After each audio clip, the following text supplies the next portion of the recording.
Her name was Mother Teresa, but to the world, she was something more than a name. She was a symbol of compassion, a quiet voice of peace, a soft hand for the sick, and a warm heart for the forgotten. She did not live in a palace. She did not wear fine clothes. She did not chase wealth or fame. And yet, her presence lit up dark places. Her footsteps were soft, but her message was powerful. In the streets of Calcutta, among the dying and the poor, she became a mother to many who had none. Long before she was called Mother Teresa, she was a small girl, Agnes Gongshabiaxiu, born in 1910 in a town called Skopje, which is now in North Macedonia. She lived in a modest home, with a loving mother and a father who passed away when she was just 8 years old. Her family was not rich in money, but rich in faith, kindness, and love. Her mother often said to her, "Never eat a single meal unless you were sharing it with someone." Those words were not just advice. They became the seeds of something powerful growing in Agnes's heart. Even as a child, Agnes was quiet, gentle, and thoughtful. But she was also strong. She listened more than she spoke. She observed pain and poverty around her, and she never looked away. She prayed every day. She went to church, and in her heart, she felt something different, a desire not to just live for herself, but to give her life to something greater. At the age of 18, Agnes made a decision that changed her life forever. She left her home, her family, and everything familiar to join a religious group, the Sisters of Loreto. She wanted to become a nun and dedicate her life to God. It was not easy. She knew she might never see her mother or her home again. But still, she said yes. First, she went to Ireland to study. Then, she traveled to India, the land where her true journey would begin. In Calcutta, she became a teacher in a girls' school. She wore the black and white dress of her order, and was known for being kind, but also firm and disciplined. She taught well, and the children loved her. But deep inside, something began to change. Every day, outside the walls of the school, she saw people living in the streets, children begging for food, sick people lying on the sidewalks, people dying with no one to care for them. The contrast was too big. Inside the school, there was safety. Outside, there was suffering. Her heart could not ignore it. In 1946, while on a train journey, she experienced what she later called the call within the call. She felt that God was asking her to leave her comfortable life behind and live among the poorest of the poor. It was not just a dream or a passing thought. It was clear, powerful, and filled her with purpose. She knew she had to go. She asked permission to leave her convent and begin a new life outside the school. She was allowed to go, but she had no money, no plan, and no building to begin her work. All she had was courage, and a strong belief that love was enough. She changed her clothing from the nun's habit to a simple white cotton sari with a blue border, the clothing of the poor in India. Then, she stepped into the slums of Calcutta, where no one wanted to go. The streets were filled with sickness, hunger, and death. But that is where she chose to begin. She started with small acts. She picked up a man dying on the side of the road. She gave him water. She sat beside him so he would not die alone. She found hungry children and gave them food. She had no kitchen, so she begged for rice and cooked it herself. She began teaching children under a tree, writing letters in the dirt with her finger. She cleaned wounds. She spoke kindly. She smiled. Day by day, people began to notice. Here was a woman, small, quiet, and alone, doing what no one else was doing. More women came to join her. They, too, wore white saris with blue borders. They became the missionaries of charity. Their mission was simple: to love and care for those who had no one. Together, they opened homes for the dying. They created orphanages for children. They visited lepers, washed their wounds, and gave them dignity. They opened kitchens for the hungry. Their work was not fancy, but it was filled with care. They did not build big hospitals or large schools. Instead, they built places where people felt seen, loved, and safe. Mother Teresa believed that it was not how much we do, but how much love we put into what we do that matters. Not all of us can do great things, she said, but we can do small things with great love. This was the heart of her message. She served people of all religions, Hindus, Muslims, Christians, or those with no religion at all. To her, they were all children of God. She did not preach with words, she preached with actions. Her hands were her prayer, her smile was her gift. Even though she was becoming known around the world, she lived a simple life. She owned almost nothing, she ate little, she slept only a few hours each night.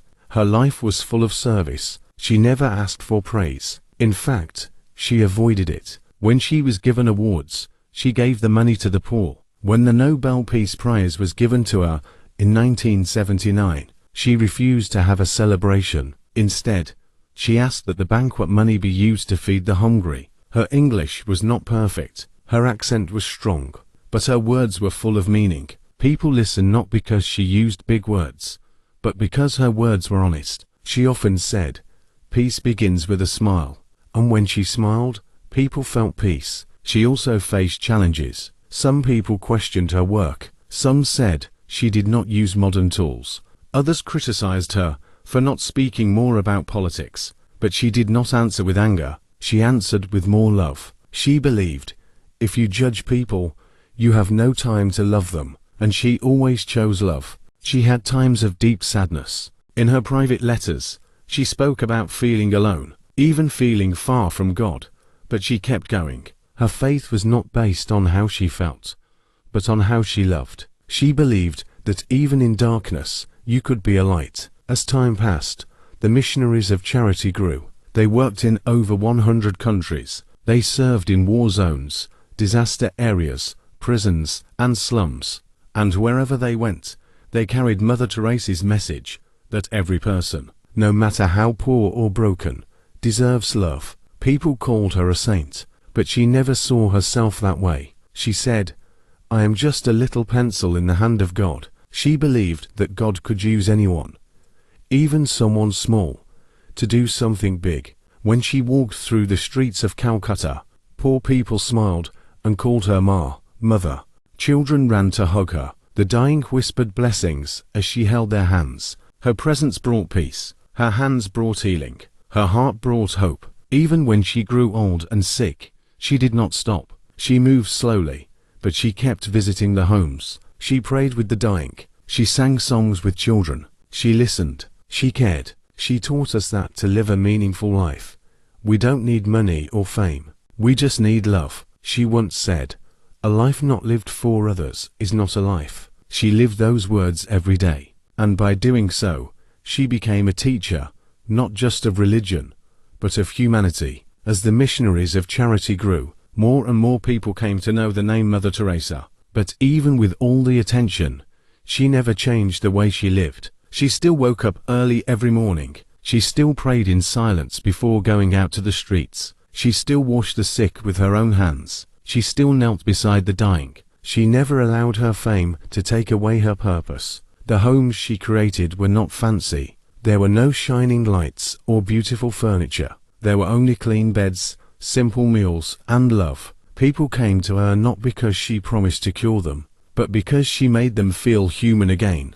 She treated the poor not as numbers or problems, but as brothers and sisters. Sometimes, she would stop in the middle of a crowded street to help a man whose body was covered in wounds. Sometimes, she would carry a weak child in her arms 4 miles. When others turned away in fear or disgust, she moved closer. She once said, "The most terrible poverty is loneliness, and the feeling of being unloved." She knew that people needed more than food. They needed to feel seen. They needed to feel loved. Her sisters, the missionaries of charity, followed her example. They lived without comfort. They gave their lives to serve the forgotten. They never asked for anything. They simply went where they were needed and did what they could. One of their rules was to smile at each person they met, because sometimes, even a small smile can change someone's day, or even save a life. People from different parts of the world began visiting her homes in Calcutta. Some came to help, some came to learn, some just wanted to understand how such a small woman could create such a big change. She welcomed them all, but always reminded them, do not wait for leaders. Do it alone, person to person. Mother Teresa believed that change begins with one heart. She didn't wait for governments or large organizations. If she saw someone hungry, she gave them food. If she saw someone in pain, she held their hand. She once said, "If you can't feed 100 people, then feed just one." Her work was not about numbers. It was about love. There was a time when a journalist asked her how she felt about all the attention. She smiled and said, "I am a little pencil in the hand of a writing god who is sending a love letter to the world." That was how she saw herself, not as a hero, but as a tool of love. She traveled to many countries, but her heart always remained with the poor. Whether she was meeting world leaders or cleaning wounds in a slum, she remained the same. Her eyes were kind, her voice was soft, her words were few, but her presence spoke volumes. She visited places filled with pain, places hit by war, famine, or disaster. In each place, she offered comfort, not by giving speeches, but by listening. She believed that listening was one of the greatest acts of love. "Speak in silence," she would say. "Let your actions talk." Mother Teresa worked in Lebanon during war. She entered dangerous zones to rescue children. She went to Ethiopia during famine and brought food and care. She visited Chernobyl after the nuclear disaster. She went to prison cells to talk with people who had no hope. No place was too far. No person was too poor or too broken for her love. Even with her strong spirit, her body grew tired. She had heart problems and often needed rest. Doctors told her to slow down, but she always returned to her mission. "I'll rest when I'm in heaven," she joked once with a gentle smile. Nothing could stop her love. She never cared about big buildings or grand success. She believed that success was not the goal, faithfulness was. "God does not ask us to be successful," she said. "He asks us to be faithful." That one idea changed the way many people saw their lives. You don't have to be rich or smart or powerful to make a difference. You just need to be faithful in doing small things with great love. She trained her sisters to care deeply, but also to remain strong. She told them, "Love until it hurts." To many, these words sounded painful, but for her, true love was not just a feeling. It was action. It was sacrifice. It was being there when no one else would be. Some people questioned her choices. They said she should modernize her homes or accept large donations. They said her methods were too simple. But she always returned to her core belief. Love is the most powerful medicine. She didn't argue. She didn't defend herself. She just kept working. She knew that being misunderstood was part of her journey. She once said, "If you are humble, nothing will touch you, neither praise nor disgrace, because you know what you are." Her heart was focused. Her purpose was clear. Her strength came from faith. Many young people came to her for guidance. They asked how to live good lives. She always gave simple answers. "Find your own Calcutta," she would say. That meant you don't have to come to India to help. You can serve wherever you are. In your school, your home, your city. There are people who need love. Her words became lessons, and her life became a book of values. She taught the world that love does not require money, that service does not need to be famous, that kindness can begin with a simple touch or smile. She continued to lead her order until her body could no longer carry the weight of her mission. Even then, she did not complain. She had spent her life pouring out love like water, and now her body was weak, but her spirit remained strong. When she finally stepped down from leadership in 1997, her sisters promised to carry on her work. Her heart was at peace. She had built not just homes or organizations, but a movement of love, one that would outlive her. Later that year, on September 5, 1997, Mother Teresa passed away. The news spread across the world. People cried in streets. Newspapers wrote headlines in her honor. Leaders from every faith and country paid tribute to her. But in the homes she had built, the sisters continued their work, feeding the hungry, caring for the sick, loving the forgotten. That was her true legacy. Her funeral was attended by thousands. Flags were lowered, songs were sung, candles were lit. But more important than all of that was the quiet promise in the hearts of those she had inspired to love more, to serve more, to give without expecting anything in return. Mother Teresa did not leave behind wealth or books. She left behind love, real, living love, in action. and that love continues to grow today. She once said, "What you spend years building may be destroyed overnight. Build anyway." That message still speaks to us all. In a world where things move fast and people are often judged by their success, she reminds us that the true value of life is measured in love. After Mother Teresa's death, many people wondered what would happen to our mission. Would her work end now that she was gone?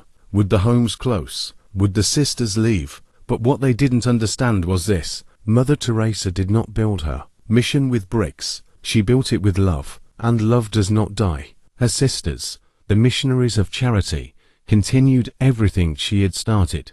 They wore the same simple white saris with blue borders. They followed the same rules. They prayed the same prayers, and they walked the same streets. The work she had begun with empty hands and a full heart kept growing. Today, those homes still serve the poor, the sick, the dying, and the forgotten. Her legacy lives in every gentle touch, every bowl of rice, every hand held in silence. Her spirit is still present, not in statues or photos, but in every act of kindness done in her name. People from all around the world still travel to Calcutta to see where she lived and worked. They walk through the same narrow streets. They visit the small room where she slept, a bed, a desk, a cross on the wall, simple, like her life. There are no gold decorations, no expensive things, but there is a powerful feeling of peace, of something holy. Her grave is also simple. It carries her name and the words, "Love one another as I have loved you." Those words come from Jesus, whom she loved deeply, but they also carry her own voice, her message to the world. Years after her death, in 2016, she was officially declared a saint by the Catholic Church. They called her St. Teresa of Calcutta, but to the people she served, she had always been a saint, not because of a title, but because of her heart. Mother Teresa's life offers a lesson that goes beyond religion, language, or culture. It speaks to every person, no matter where they come from or what they believe. It tells us that kindness is stronger than power, that love is more valuable than gold, that helping one person is worth more than winning applause. She believed that change starts in the home. What can you do to promote world peace? She once asked. Then she answered, "Go home and love your family." These words are simple, yet so deep. They remind us that big changes begin with small steps, with patience, with care, with time spent together. Mother Teresa's story is also a lesson in strength. Many people think strength means loud voices, big muscles, or control, but she showed that true strength is quiet. It is staying kind when the world is cruel. It is choosing love when it's easier to turn away. It is smiling when your heart is tired. She also showed that English doesn't need to be perfect to be powerful. Her grammar was simple, her accent was strong, but her words reach millions. She once said, "Kind words can be short and easy to speak, but their echoes are truly endless." This is a message for every English learner. Speak from your heart, not just from your mouth. Say what is true. People will feel it. Learning English through stories like hers is not just about language. It's about learning how to live. It's about learning how to care. When we read about people like Mother Teresa, we don't just learn vocabulary, we learn values. If you ever feel too small to make a difference, remember her life. She was a small woman, barely 5 feet tall. She had no money. She had no powerful connections. She didn't shout. She didn't demand. She simply loved. And through that love, she moved mountains. She would often tell people, "Do not worry about numbers. Help one person at a time.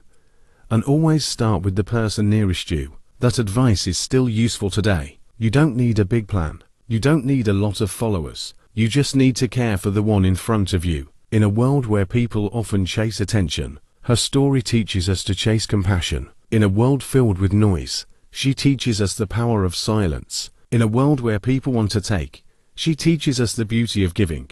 There is a famous story about her walking with a volunteer in the streets of Calcutta. They came across a man who was dirty, sick, and lying on the road. The man smelled bad. His body was broken. The volunteer turned his head away, but Mother Teresa went down on her knees, touched the man gently, and smiled. She cleaned his wounds and looked into his eyes as if he were her own child. Later, the volunteer said, I wouldn't do that for $1,000,000. Mother Teresa answered softly, neither would I, because to her, love could not be bought. It had to be given freely. That story is just one of many, but it holds the heart of her life. She didn't do things to be admired. She did them because they were right. She believed that each life had value, not because of wealth or status, but simply because it was human. So what can we learn from Mother Teresa? We can learn to live with purpose. We can learn that our time, our voice,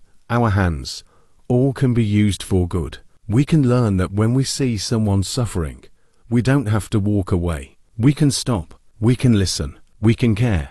We can also learn to speak simply and kindly. Whether in English or any language, our words should build people up, not break them down. She said, let no one ever come to you without leaving better and happier. What if we all made that our goal? To English learners, her life is a reminder that the most powerful stories don't need complex grammar. They need real emotion. They need truth. They need meaning. You don't have to speak perfectly. You just have to speak with love. To dreamers, her story says, you don't need everything to start something. You can begin with nothing. Just faith, just courage, just love. To those who feel lost, she reminds us that even the smallest acts matter. Giving someone a smile, helping them carry a bag, listening when they are sad. These are not small things. These are acts of peace. Even now, many years after her death, people remember her soft voice, her kind eyes, her gentle hands. They remember how she made them feel safe, seen, special. Her story continues, not just in books, but in people, in nurses who work late hours without complaining, in teachers who help students with patience, in strangers who give food to the hungry, in children who choose to share. You can be part of that story too. Every time you choose kindness over anger, every time you choose service over comfort, every time you use your words to heal, not hurt, you carry her light forward. Mother Teresa once said, the fruit of love is service, which is compassion in action. Let us remember that love is not just a feeling, it is something we do. So let her life speak to you, not just as history, but as a guide. Let it shape the way you think, the way you speak, and the way you treat others. Speak with kindness, live with love, and never forget the power of small things done with great heart. Because the world does not need more perfect people. The world needs more people like you, ready to listen, ready to learn, and ready to love. Mother Teresa's life teaches us one powerful truth. You don't need to be rich, famous, or powerful to change the world. All you need is love. Love in your hands, in your voice, in your heart. She showed us that simple words, kind actions, and a peaceful heart can heal more than medicine ever could. She lived with purpose, spoke with honesty, and cared without limits. As English learners, you can take great inspiration from her. She did not speak English perfectly. Her accent was strong. Her words were simple. But her message was clear, and the whole world listened. This shows that fluency is not about speaking fast or using big words. Fluency is about using your words to make people feel something real. Let her story remind you, learning English is not just about grammar or tests. It is about understanding, connection, and confidence. Every new word you learn can be used to spread kindness. Every sentence you speak can be used to lift someone's spirit. So keep learning. Keep speaking. Don't be afraid of mistakes. Use your English to tell stories, to share love, and to make your voice heard, just like Mother Teresa did. If this story touched your heart, and if you want to hear more inspiring life stories that help you grow and improve your English, then you are in the right place. Please don't forget to like, comment, and subscribe to this channel for more motivational stories and English learning made easy and meaningful. Thank you for being here. Keep learning, keep growing, and remember, small words with great love can change the world.